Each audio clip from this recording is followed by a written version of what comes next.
कांग्रेसी नहीं सोएगा अब।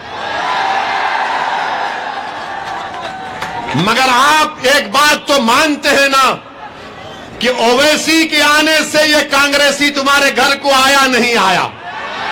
आते हैं ना, अब तो आते हैं ना, आके बोलते हैं देखो भाई हमको मत भूलो।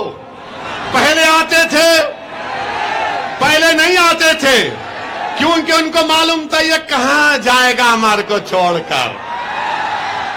कांग्रेसियों याद रखो, ये दीवाना आ चुका है, अब दीवानगी पैदा करेंगे इंशाअल्लाह ताला। ये कांग्रेस के लोगों से कुछ नहीं होता, ये बीजेपी को मुकाबला नहीं कर सकते, ये मोदी से मुकाबला नहीं कर सकते, बल्कि ये मोदी से मिले हुए हैं, याद रखो। ये मोदी से मिले हुए हैं, इनका अंदर का रिश्ता है बीजेपी से। बाहर मामा और कमलनाथ अलग अलग है, मगर अंदर दोनों मामा मामा बोलते एक दूसरे को। तो मेरी आपसे अपील है कि 6 जुलाई को पतंग को वोट देंगे। 6 जुलाई को मंजलिस के हर वार्ड में मंजलिस को कामयाब करेंगे आप। कोई आप कांग्रेसी की बात में तो नहीं आएंगे। अगर कांग्रेसी दौलत का लालच देता है तो लेकर रख लो, ओवैसी दिला रहा है, अल्लाह दिला रहा है तुमको। क्या आप नेता नहीं बन सकते? क्या आप लीडर बनेंगे? क्या आप मध्य प्रदेश के लीडर बनेंगे? क्या आप भाजपा और कांग्रेस की आंखों में आंखें डालकर अपना हक का मुतालबा करेंगे? तो फिर जब आपने वादा किया है तो नेता बनो, लीडर बनो, कायद बनो। मैं तुम्हारे पीछे चलने को तैयार हूं। मैं तुमको कायद देखना चाहता हूं। मैं तुमको भारत का सबसे बड़ा नेता देखना चाहता हूं। मैं तुमको मध्य प्रदेश में एमएलए के तौर पर देखना चाहता हूं। मैं तुमको एक संसद के रूप में देखना चाहता हूं। मैं तुमको यहां पर एक रुकने बल्दिया के तौर पर मुंतखब होते हुए देखना चाहता हूं। मेरे अजीज दोस्तों, बुजुर्गों, मेरे नौजवानों, यही मेरी दिल की तड़प है, यही मेरी जमात के रुफकाओं की कोशिश है। आपसे इल्तिजा कर रहा हूं कि आप हमारा साथ दीजिए।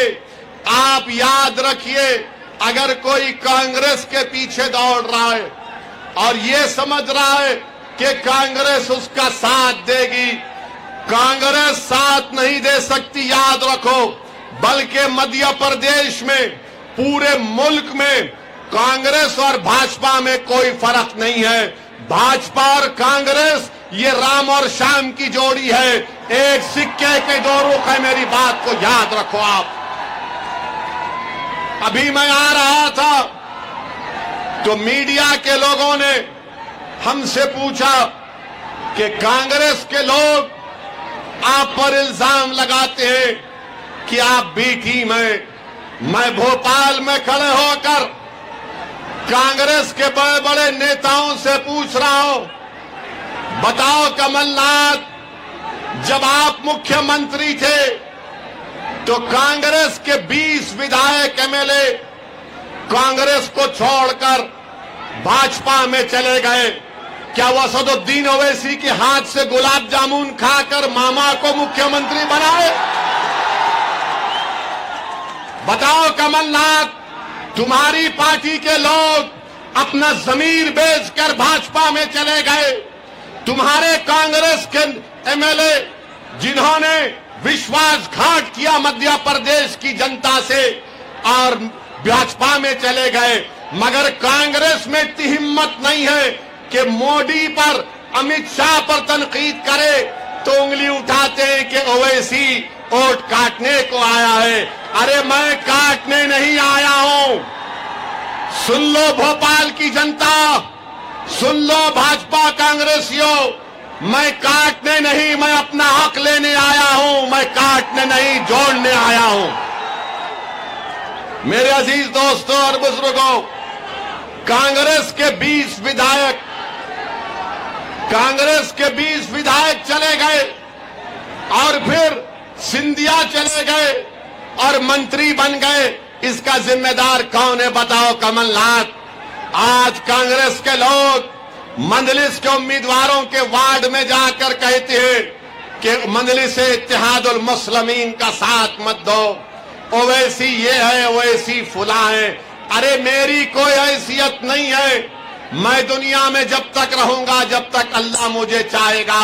मेरे अजीज दोस्तों और नुमाइंदों को कामयाब करिए, अपनी सियासी लीडरशिप को पैदा करिए ताकि इन नाइंसाफियों के खिलाफ लोकतंत्र में जमहूरियत के दायरे में रहकर हम अपनी आवाज को उठा करेंगे।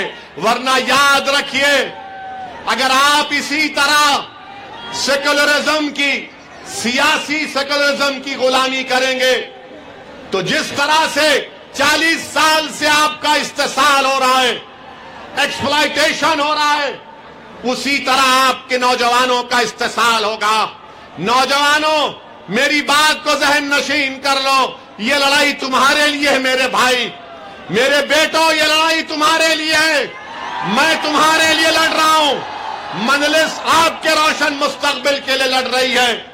आज मध्य प्रदेश में एक तीसरे विकल्प की जरूरत है और मजलिस इत्तेहादुल मुस्लिमीन एक तीसरे विकल्प के रूप में आगे बढ़ेगी। मैं आपसे अपील करने आया हूं कि डरो तो सिर्फ अल्लाह से, डरना है तो सिर्फ अल्लाह से। ना कमलनाथ से डरो, ना मुख्यमंत्री से डरो, ना भाजपा से, ना कांग्रेस से डरो। डरो तो सिर्फ रब्बुल आलमीन से डरो। और याद रखो, आप ही के शहर के एक शायर ने कहा था, मंजर भोपाली ने कहा था कि ताकतें तुम्हारी है और खुदा हमारा है। याद रखो मेरे अजीज दोस्तों और बुजुर्गों, आज आप न कमलनाथ के उस दिल फरेब वादों का शिकार होइए, न बीजेपी के इख्तिदार के खौफ खाइए, क्योंकि संविधान में डरने की इजाजत किसी को नहीं है। हाँ, कानून का उल्लंघन नहीं होना चाहिए। मगर मुझको गालियां देते हैं दो, मगर बताओ आज ये मुसलमानों का हाल क्यों है? बताओ क्यों ये हाल हमारा है? मेरे अजीज दोस्तों और बुजुर्गों, आपने लीडरशिप पैदा नहीं की। अगर मैं खराब हूं तो तुम अच्छे बन जाओ खुदा के लिए, मगर एक पॉलिटिकल वैक्यूम को, खला को खत्म करो, पुर करो। ये देश के लिए अच्छा है, भारत के लिए अच्छा है जब मुसलमानों की एक लीडरशिप होगी। जब लीडरशिप होगी तो वो लोगों को समझाएगी कि ये रास्ता नहीं, ये रास्ते पर चलो। इसीलिए आपसे अपील कर रहा हूं कि आप मेरे इस पैगाम को समझो। जो लोग आकर आपसे कहेंगे कि ओवैसी वोट काटने आया है, ओवैसी फुला बी टीम है, उनकी बात का हरगिज यकीन मत करिए। उनसे एक ही सवाल करिए कि 20 तुम्हारे एमएलए मोदी के गोद में बैठकर चाय क्यों पिए? उनसे पूछिए कि सिंधिया आज मोदी मोदी क्यों कर रहे हैं? इनसे पूछिए कि महाराष्ट्र में शिवसेना के एमएलए भाग गए बीजेपी के पास, तो क्या ओवैसी जिम्मेदार है? महाराष्ट्र की हुकूमत आज कमजोर पड़ गई, मैं जिम्मेदार हूं उसका। अब तो ऐसा हाल हो गया कि अगर किसी कांग्रेसी के घर में सुबह में अगर भैंस दूध नहीं बोलेगी तो बोलेगा कल भोपाल में इसका भाषण हुआ था, भैंस दूध देने से इनकार कर गई। कल सुबह में मुर्गा बांग नहीं देगा 4 बजे तो कांग्रेसी बोलेगा अरे मुर्गा ने ओवैसी का भाषण सुन लिया।